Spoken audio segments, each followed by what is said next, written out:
Welcome to Buckeyes Tomorrow Morning for Tuesday, June 4th. I'm your host, Tom Orr. The Akron game in 88 days, the game against Michigan in 179 days. We talked on yesterday's show about the fact we're going to do a recruiting show at some point. You're going to wait another day for that one. I will tell you, if you want some great inside information about last weekend's official visits, especially involving five-star wide receiver DeCorian Moore and in-state, four-state running back Bo Jackson, you can find that all on the Huddle board presented by Jeff Ruby Steakhouse. Mark Ivler, our recruiting expert, has posted a bunch of good stuff there, conducted some interviews, got some good inside information. You can find that all at BuckeyeHuddle.com. We'll probably talk about that at some point later in the week. But today we're talking about something else you can find at BuckeyeHuddle.com, and that is a new series from Tony Gerdeman called 50 for 50. Now, Tony, I know you and I have spent a lot of college football off seasons trying to figure out, all right, what are we going to write about today to talk about college football? What are we going to do podcast about today? I thought this was a really interesting idea. Right now, you're counting down 50 days to the start of Big Ten Media Days, which is sort of the unofficial start of the college football season. So every day for 50 days, you'll be writing about a bunch of different topics, including the biggest matchups of the season for Ohio State, Big Ten predictions, Ohio State predictions, something to look forward to, some national stuff. There's a bunch of really interesting stuff in this every day. You started that this week with biggest Buckeye matchups, and the first bullet point in the first thing was the matchup of Michigan cornerback Will Johnson versus Ohio State receiver Carnell Tate. And I thought, oh boy, he is onto something here. That is a very exciting matchup to start with. Just individual matchups for all these different games. That one feels like that might be one of the biggest matchups in the biggest game of the year. Yeah, start the list off with a bang and then go from there. It's all downhill from there, Tom. But I think that is one people should be excited about. You're talking about arguably the best cornerback in the nation, big 6'2", 6'3", lockdown has been tremendous his first 2 years at Michigan. And now Carnell Tate steps in as I'm going to assume the number one outside receiver. I expect Emeka Egbuka to be inside, and you'll have J.J. Smith, Jeremiah Smith as the other outside receiver. I think I could have put Jeremiah Smith here as well, and people would still get excited because there is so much excitement around Smith. But let's not forget about what Marvin Harrison has said about Carnell Tate in the past, when basically said that Tate was a year ahead of him development-wise as a true freshman. So we're going to get a chance to see that in full force this season. So let's see what it looks like.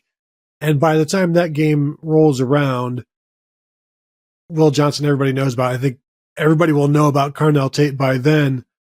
And as we have both written about and talked about forever, that game is won by whoever runs the ball better generally.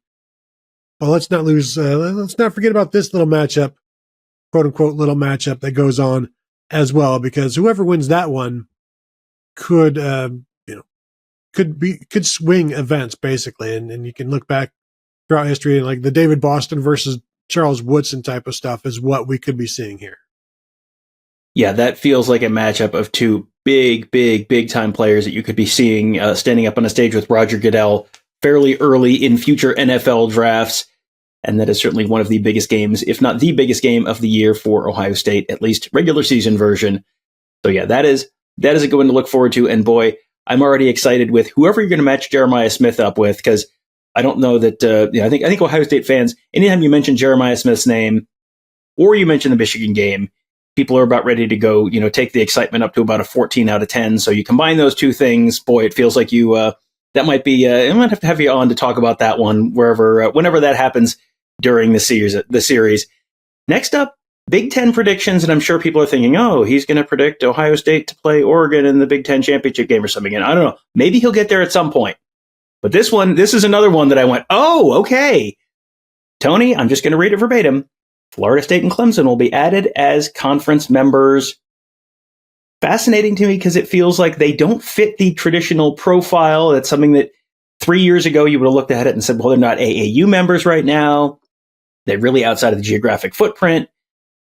There is the whole matter of the grant of rights agreement that's being litigated right now between them and the ACC.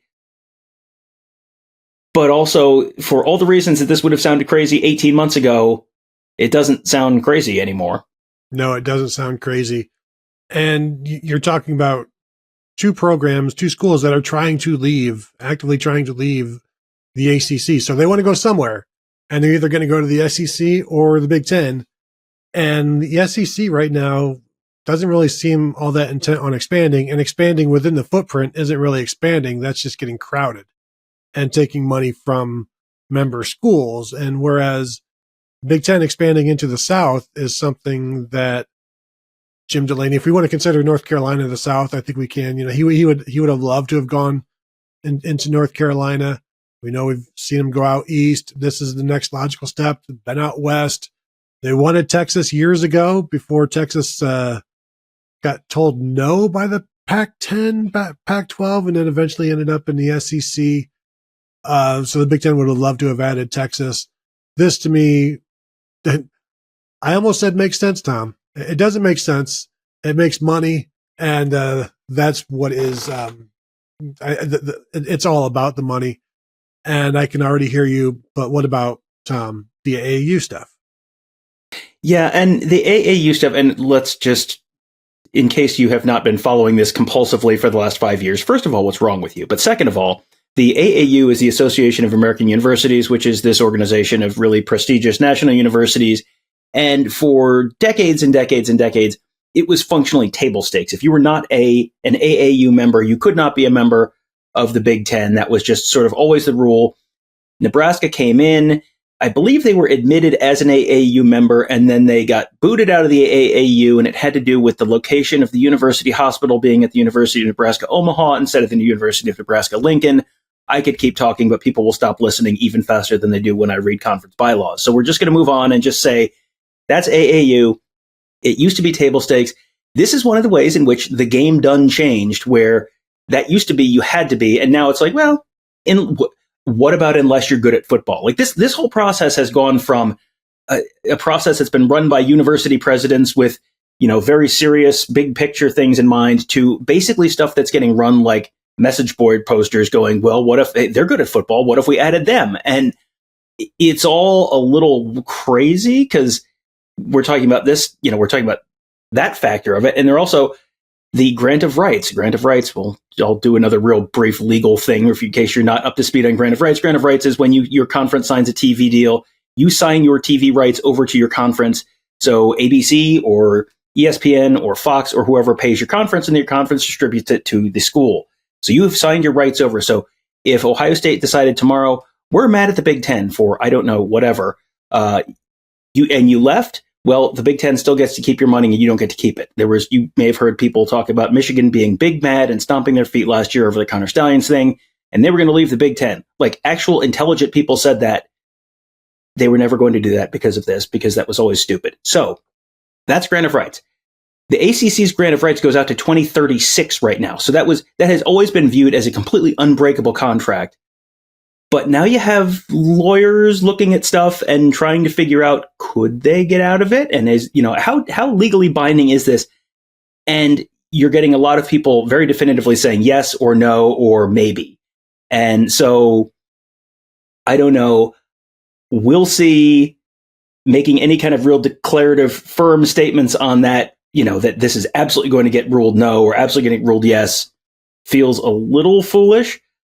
But I think, Tony, we're at least at the point where you could say could get ruled maybe something and not necessarily no. So it feels like there's a little more wiggle room here than you maybe thought before. Well, just the confidence with which certain people at Florida State or Clemson or in the industry talk about this. And you'll even hear, and we've probably said the same thing. It's like, well, it's not going to be broken this year, but it's going to be broken down the road. Well, why? If you're so confident that it's going to be broken down the road, why can't it be broken now? Or why are you so confident that it's going to be broken down the road? Is it because if you expect it to be broken, then why put up this front that it's not going to be anytime soon? So, it has always been interesting that the contracts, television contracts and the grant of rights, all that's like under lock and key at the conference headquarters, and you can't take it out. It's like a special library book that you have to read it in the library with the librarian there right with you. You cannot take it out, and don't even think about trying to renew it. You can't do that. No pictures. It is the Shroud of Turin basically, and so that's what they've got. That, and you got people going over that, and lawyers are very confident they can get stuff done as long as the hours are billable and paid. And so that's where things are right now for the schools themselves. So I'm not a lawyer. I have not been to a Holiday Inn Express in at least a year. But just the way people are talking about it, it seems like this is going to happen. And you wonder, like, how much longer is the ACC going to fight this? ESPN has that contract. There's constant change going on right now. And imagine the ACC being the one thing that we can rely on as being the one constant in college sports. The good old ACC keeping us all organized and rotating in a circular, stable orbit.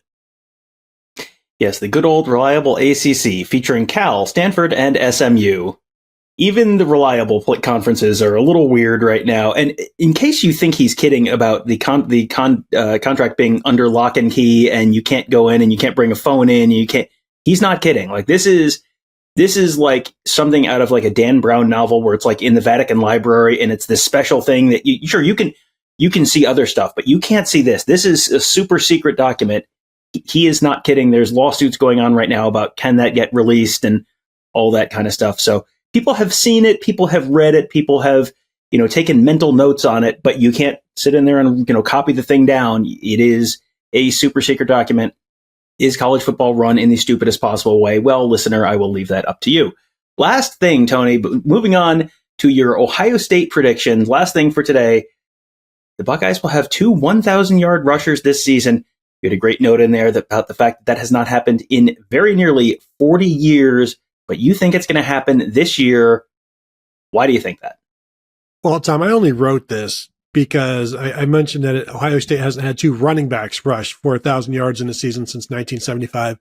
And I've been waiting for somebody to actually me with like a Carlos Hyde and Braxton Miller so that I can actually them right back and say, I said running backs. Don't you read? And give them the same kind of energy that has been given to me.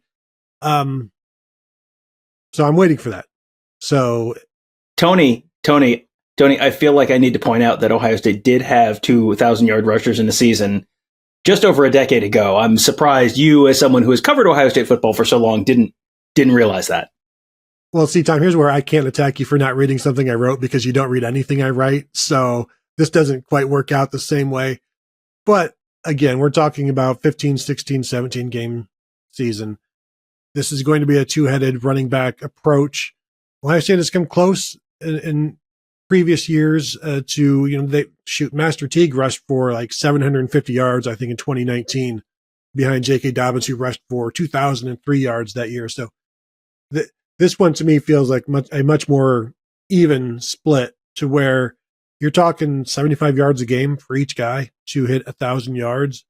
And I expect both of those guys to go over that. So I'm not saying it's going to happen in 12 games like it did with Pete Johnson and Archie Griffin. Don't quote me on that one, Tom, but I feel pretty confident about this. And I think either guy would be disappointed if they didn't hit 1,000 yards, knowing even in 14 games, if they didn't hit 1,000 yards, I think both of those guys would be disappointed. When you put it in that context, that the yards per carry or yards per game just being around 75, if you're playing a much longer season, that really does kind of change the likelihood of this happening. Because, I think back to collecting football cards in the mid 80s and, getting the 1,000-yard rushing card for Reuben Mays, the running back for the Saints, or Kurt Warner, the running back for the Seahawks. And it's like, who? What? Who is that guy? How could he possibly run for 1,000 yards? You look on the back and it's like, he averaged 67 yards a game or whatever it was because you have 16 games to do it.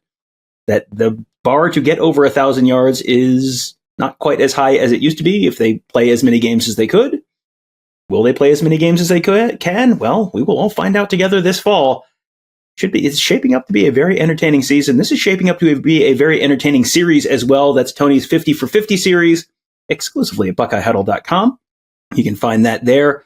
Also, you can find, again, that coverage from Mark on last weekend's recruiting visits. Story about Corian Moore and Bo Jackson up there already. I'm sure more coming later this week. And also coming later this week, plenty of coverage of the Ohio State camp season opening up. Lots of top prospects coming into Columbus.